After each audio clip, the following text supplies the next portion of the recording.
안녕하세요. 독서왕 논술왕 한선생입니다. 제가 오늘은 역사소설 한 편을 가지고 왔습니다. 바로 천인성의 빛나는 밤입니다. 몽골 제국이 고려에 쳐들어왔을 때 1200년대를 배경으로 한 소설입니다. 주인공 3명의 아이가 있습니다. 무령이, 해령이, 길상이라는 아이가 있고 천인성 전투의 주인공 김윤우 장군이 있습니다. 당시에 이제 천인성에서 몽골 제국을 상대로 전투를 하기 위해서 준비하는 과정이 나와 있습니다. 김윤우 장군이 창부대 창연습 시키고 그 다음 주민들한테 화살 쏘는 연습을 시키고 그 과정에서 천민이었던 무령이가 여기에서 이제 자기도 뭔가 공을 세우고 싶어서 화살 연습을 하고 그에 따라서 여자아이였던 해령이도 연습을 하고 또 사이가 좋지 않았던 길상이도 결국은 서로 화해하면서 3명이 다 활쏘기 군의 궁사로서 자기의 임무를 하면서 결국은 몽골의 침입을 격퇴한 이야기입니다. 몽골 침입 때 지도부는 강화도로 도망을 갔지만 그럼에도 불구하고 빛나는 승리가 2번 있었는데 그게 바로 천인성 전투와 충주성 전투인데 그 2번의 승리를 이끈 장군이 누구냐? 바로 김윤우 장군이거든요. 제가 이 소설을 고른 이유는 일단 전쟁을 배경으로 하니까 전쟁 장면이 뭐 실감나게 묘사되어 있지는 않지만 아이들이 재미있어하는 소재였고 그 다음에 분량도 그렇게 길지가 않습니다. 100페이지 안으로 되게 적었고 그 다음에 역사 소설이야 전쟁 소설이야 그러면 열려있는 자세로 수업을 듣기 때문에 가르치는 입장에서 보면 비교적 수월하게 역사 학습을 할 수가 있다는 장점이 있습니다. 역사적 사실을 배경으로 한 소설인데 어디까지가 사실이고 어디까지가 허구인지가 되게 궁금할 수 있어요. 그래서 질문도 많이 하니까 제가 자연스럽게 역사적 사실을 말할 수밖에 없죠. 그 과정에서 비교적 쉽게 역사적 사실에 대해서 얘기할 수 있고 아이들이 또 그런 얘기랑 같이 하면 되게 좋아라 해요. 그러면서 고학년이 되면 통사 수업을 하게 된단 말이에요. 그럴 때 소설의 내용들이 이제 기억이 나기도 하고 학원 차원에서 4학년 겨울방학, 5학년 여름방학 때 한국사 통사 수업을 하는데 미리 읽어도 좋고 이후에 읽는 것도 의미 있죠.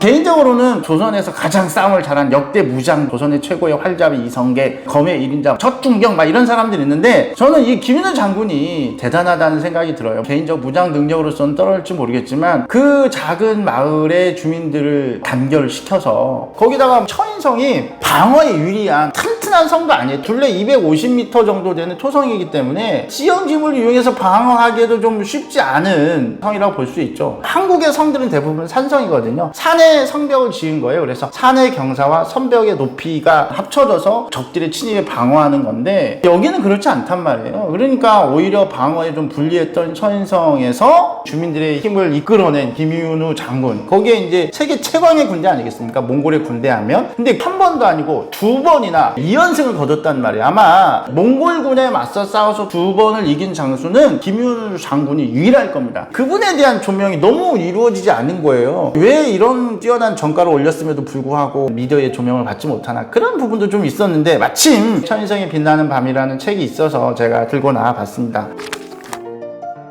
몽골군 대단한 지점들, 전략적으로 되게 뛰어났다는 점, 그들이 어느 정도의 세계 지도에서 영역을 딱 보여주고 하면 아이들이 저런 군을 상대로 해서 이겼단 말이에요. 약간 애국심을 자극할 수도 있는 소설이기도 합니다. 실제로 가보시면 그런 부분이 더 느끼실 거예요. 아직 유적지는 남아있거든요. 아, 산이라고 볼 수도 없는데 여기에서 몽골군을 물리쳤단 말이야. 네, 그런 부분이 있습니다. 요즘에 유튜브를 통해서 한국사에 대해서 재미있게 풀어주는 동영상들이 많은 걸로 알고 있는데 문학적 상상력을 자극하면서도 자연스럽게 사실과 허구를 생각해보게 만드는 책도 되게 아이들한테 의미가 있다고 봅니다. 세계에서 유일하게 몽골 제국을 2번이나 격퇴한 장군의 이야기, 오늘 제가 선택한 책 천인성의 빛나는 밤이었습니다. 이상으로 독서왕 논술왕 한선생이었습니다. 감사합니다.